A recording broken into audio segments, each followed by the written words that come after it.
Bueno, ahora lo que quiero hacer es seguir trabajando con archivos para poder ver otras cositas de cómo podemos manipular estos archivos externos. Eh, Anteriormente ya habíamos visto que nosotros podríamos crear un archivo y escribir cosas en él, un archivo texto plano, y también leer eso que estaba dentro del archivo. Ahora ya he abierto un archivo nuevo aquí en Spider, le puse archivos 2.py y voy a abrir otra vez ese mismo archivo que aquí lo tengo en la carpeta donde tengo todos los programas, y habíamos escrito hola a todos. Este es mi primer archivo, ¿no? Lo voy a cerrar y voy a abrir ese mismo archivo para poder mostrarle algunas cositas. Archivo.txt, en este caso el modo de acceso va a ser de lectura. Y como les había dicho, una buena práctica de programación es siempre cerrar el archivo. También para esto debo aclarar que hay otra forma para asegurarnos de que siempre esté cerrado el archivo, que siempre se cierre después de haberlo utilizado, y es utilizar una excepción. Utilizamos try, y dentro del bloque de instrucciones de try va a ir la apertura del archivo y la manipulación del archivo. Es decir, aquí voy a poner todo el bloque de código que vayas en el archivo, y escribirlo, leer, lo que sea. Y luego en el except, en el finally, voy a poner el archivo.close. ¿Por qué? Porque si recuerdan bien, en finally lo que pasaba era que sin importar lo que pasaba acá arriba, siempre ocurría lo que estaba en el finally, que en este caso es que quiero cerrar el archivo pase lo que pase. Entonces eso podría considerarse como una práctica de programación para asegurarnos de que siempre se cierre el archivo. Ahora lo que voy a hacer es leer el archivo.read, y desde este punto pues simplemente va a tomar eso que está dentro del archivo y lo va a imprimir, ¿no? Que en este caso dice hola a todos, este es mi primer archivo. Si abrimos el archivo, pues es lo mismo que tiene, ¿no? Pero ¿qué pasaría si vuelvo a aplicar este archivo.read? Bueno, vamos a ver qué pasa. Vamos a imprimir de nuevo archivo.read y corremos el programa, y podemos ver que no nos imprime nada. Y esto es lo que pasa cuando aplicamos una vez el archivo.read, ya no lo podemos volver a aplicar. O sea, bueno, podemos aplicarlo, pero lo único que va a pasar es que nos va a regresar una cadena de textos vacía. Entonces no nos sirve mucho. Esto se debe porque al momento de que nosotros abrimos un archivo, el puntero o el cursor, como le quieran decir, siempre se ubica en la primera línea. Es decir, aquí al principio. Cuando termina de leerlo, se ubica al final. Entonces, como ya lo leí una vez, el cursor se ubica hasta el final, o el puntero. Y si lo intentamos leer de nuevo, pues debajo de él ya no hay nada. Y eso es lo que ocurre. Con este método .read lo que hace es que lee todo, absolutamente todo. Entonces es algo que debemos de tomar en cuenta. Voy a cerrar el archivo. Y ahora lo que quiero hacer es enseñarles otros métodos que también son muy interesantes. Para eso voy a nuevamente imprimir, voy a leer el archivo, pero ahora lo que voy a imprimir es aplicando otro método que se llama readlines. Este método lo que hace es que te lee todo el archivo, pero en lugar de guardarlo en una sola cadena de textos, te lo guarda en una lista. Esa lista, el número de elementos de esa lista es el número de líneas que tú tienes. Es decir, que en cada una de los elementos de esa lista se va a guardar cada una de las líneas. Pero vamos a correrlo para que se pueda ver mejor esto. Y podemos ver que nos genera una lista. Este método nos genera una lista, y que en cada uno de los elementos de esta lista viene cada una de las líneas del archivo de texto. Esto puede ser bastante útil porque así podemos manejar línea por línea, como archivo.readline nos regresa una lista, nosotros podemos manipularlo como una lista, como la indexación. Si yo le abro corchetes y le pongo 0, lo que voy a estar imprimiendo pues nada más es el hola a todos. En cambio, si pongo print archivo.readlines, pero ahora solamente imprimo el segundo elemento, que es el índice 1, pues nada más me va a imprimir, este es mi primer archivo.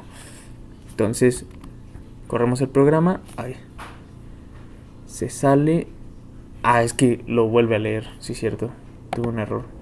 Vamos a imprimir uno por uno, una disculpa. Y lo que voy a hacer, lo que estaba haciendo era volver a aplicar el método readlines, y como les había dicho, al igual que con read, lo que pasa es que solamente puede leer una vez, y ahorita lo que está haciendo era leerlo 2 veces. Entonces este método lo voy a guardar en una variable,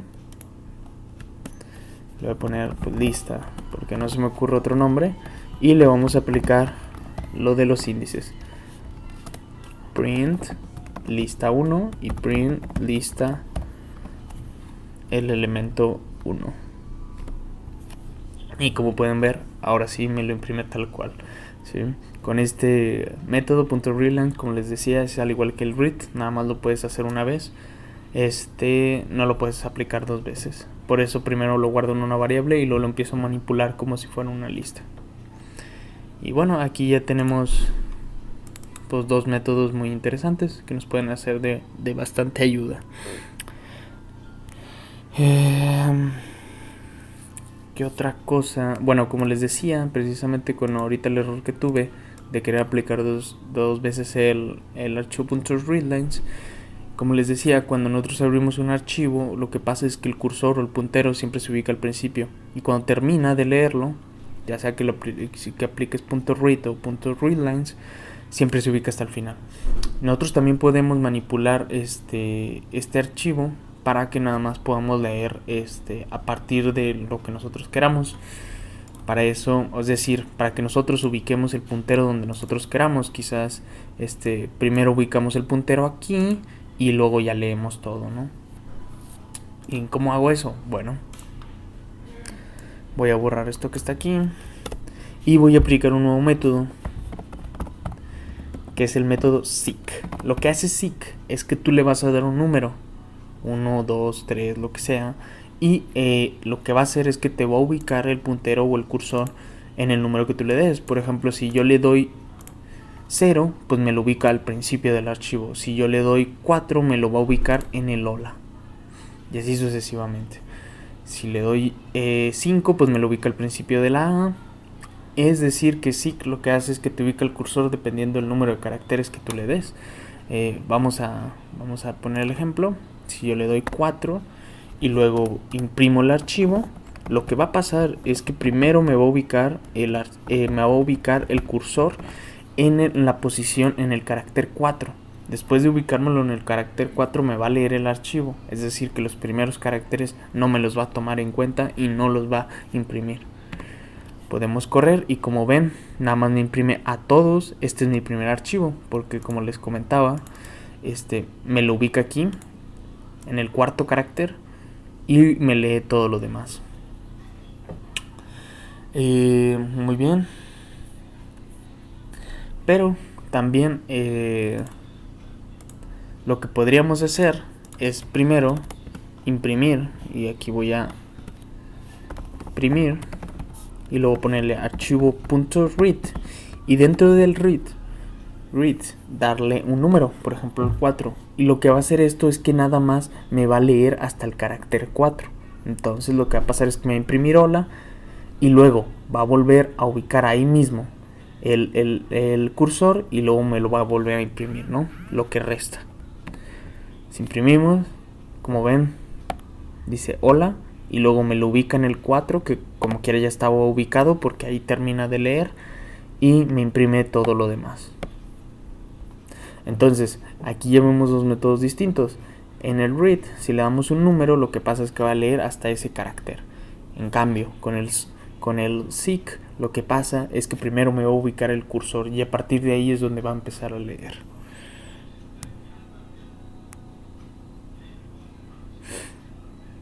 Y bueno, con esto ya vemos un poquito ya algunos métodos para poder trabajar con los archivos. Miren, lo que podemos hacer para visualizar un poquito mejor estos métodos es que yo, al momento de leer esto hasta el cuarto carácter, me lo regrese al cero, al inicio del archivo, y luego me lea todo. Entonces, si corro el programa, lo que pasa es que me lee y me imprime los primeros 4 caracteres en este comando. Después regresa el cursor al cero, al inicio del archivo, y después este me vuelve a leer todo el archivo, ¿no? Entonces aquí podemos ver un poquito mejor cómo se pueden aplicar estos métodos y cómo nos pueden ser de utilidad. Bueno, creo que eso ya sería todo. Pero creo que ahorita se me viene que también algo interesante que podemos ver es cómo agregar cosas a un archivo que a lo mejor ya tiene texto. Para eso vamos a visualizar el archivo. Vemos que tiene hola a todos. Este es mi primer archivo. Y bueno, si queremos agregarle cosas a un archivo que ya está creado, que ya tiene algo, el modo de acceso va a cambiar. Y en vez de R o de W va a ser A de append. Y para eso pues podemos seguir aplicando el método write para escribir en él. Y en este caso le voy a poner hemos agregado esta línea. Si corremos el programa, bueno, le voy a poner un inline, o sea, un salto de línea. Quiero que haga un salto de línea para que siempre continúe en la siguiente línea lo que se vuelve a escribir. Ahorita les explico un poco mejor eso. Como pueden ver, no me hace nada porque aquí no tenía que pasar nada. Lo que tenía que pasar era dentro del archivo. Y me pone hola a todos, este es mi primer archivo y en la siguiente línea hemos agregado esta línea. Le puse el salto de línea porque si no se lo pusiera, cada vez que yo corra este programa me va a seguir agregando texto, pero me lo va a agregar de manera inmediata donde se encuentre el cursor. Entonces, con este salto de línea, el cursor siempre se va a agregar en la siguiente y no a un lado, vamos a decirlo así. Y bueno, creo que con esto ya habremos visto todo acerca de archivos. Bueno, no todo, pero ya lo suficiente para poder manipularlos. Por ejemplo, una utilidad con los archivos es cuando tenemos datos que queremos analizar, ya sea para hacer estadística o un análisis general, y pues la lectura de archivos nos sirve por si, no sé, en el instrumento de medición o lo que sea obtenemos los datos, pues ya los pasemos a la computadora y mediante estas manipulaciones podamos hacer el análisis, ¿no?